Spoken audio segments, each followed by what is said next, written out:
Hey there, welcome to turnin.com. Happy New Year to you. I'm excited to share with you our new peer review product that we're calling PeerMark. We think it's going to be a great addition to your classrooms. I'm going to show you my class. It's called Mass Media, and the first thing you can notice is that we enhanced the class inbox a little bit. We wanted to surface some information we thought was really important to the instructors, things like assignment type, start due, post dates. These are already visible to the instructor. Here, this is cool that you can see how many papers have been submitted. You can view the contents of your assignment just as you previously could by clicking view, and you can edit the settings for the assignment or submit papers as you could previously as well. But we are here to look at PeerMark. So the first thing I'm going to show you for that is how to create and set up a peer review. Okay, so I'm going to hit new assignment. I'm going to click on the PeerMark assignment, and there's a description there on the right.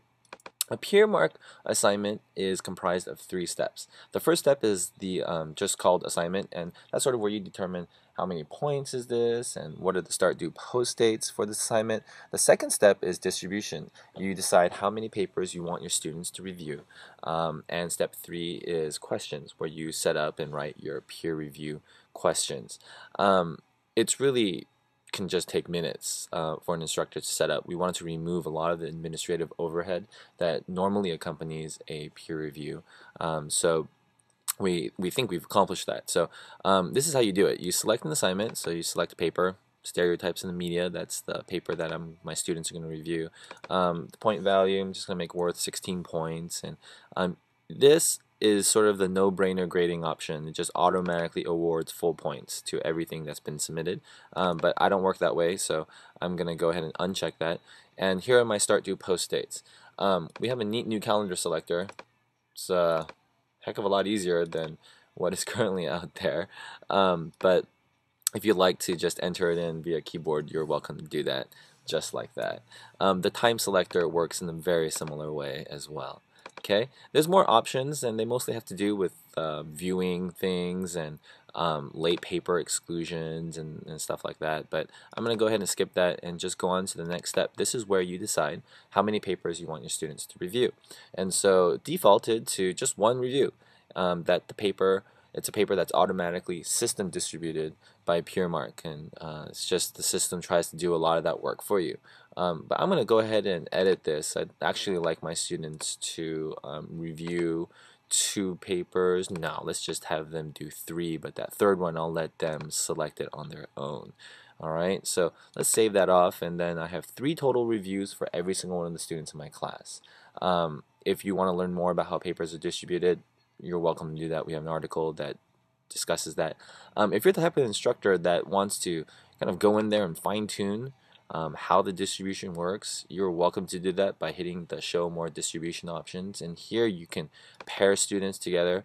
It's very easy. You just pair them up and type in their name, and it's easy as that. We try to make it very easy. You can just browse for all the students in your class just as easily. You can just type it in and automatically it'll show up, and then you just save off that pair. I like it. That looks good to me. Let's exclude Sandra Smith from the review pool, and that's how you create your rules. You can go in and edit them.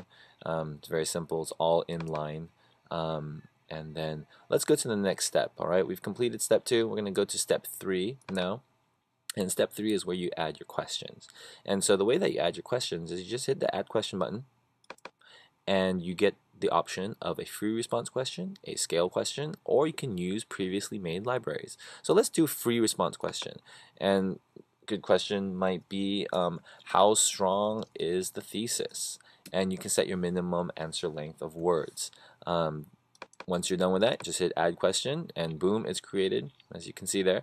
You can add another question. I'm going to add another one. Just going to, I've done this before, so I'm going to do this.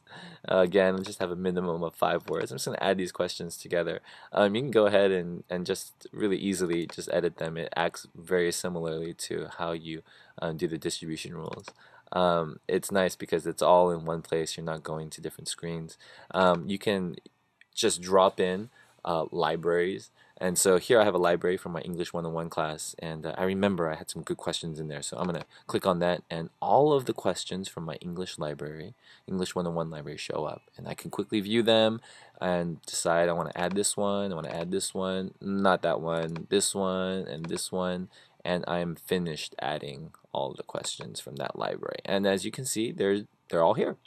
I can go ahead and edit them if I want, and it's all very easy. I can reorder the questions. I think maybe I want them to answer this one first, and when I'm done with that, just hit save order.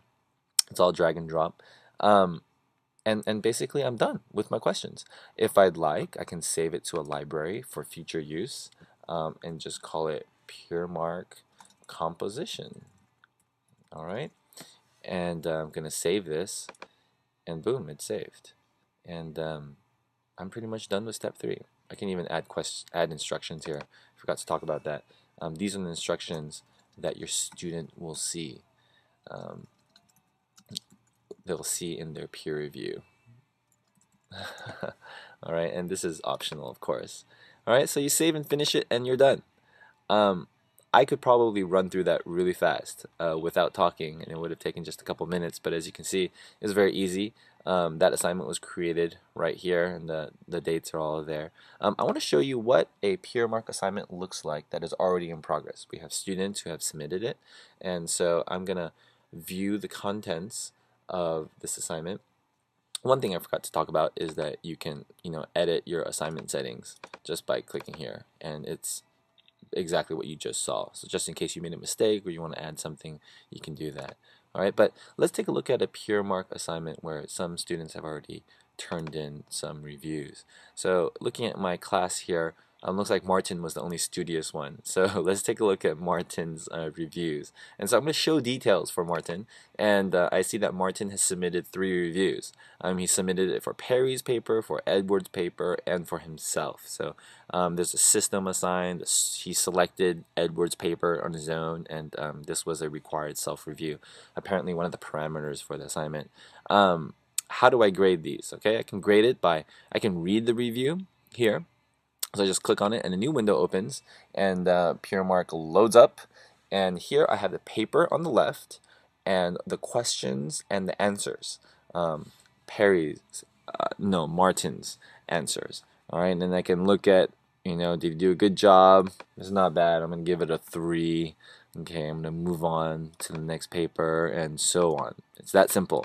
All right, and when you're done, all you gotta do is just hit close, and you come back, you refresh this, and voila, there it is. That's the 3 that I assigned to Perry. We wanted to make grading easy. You can just hit edit grades from this step, and grade it, and you're done. Automatically calculates. Very sweet. All right, so that's what a peer review assignment looks like. I hope you like it. It's just a quick tutorial and a demo of what it looks like and how it feels. If you want to find out more details, you can just take a look right here. Coming January 2nd, 2010. Go to those new features and you can read up on it. We hope that you've enjoyed this, and we're really looking forward to seeing a lot of you guys use PeerMark and using it to help your students write better. Thanks a lot. Bye.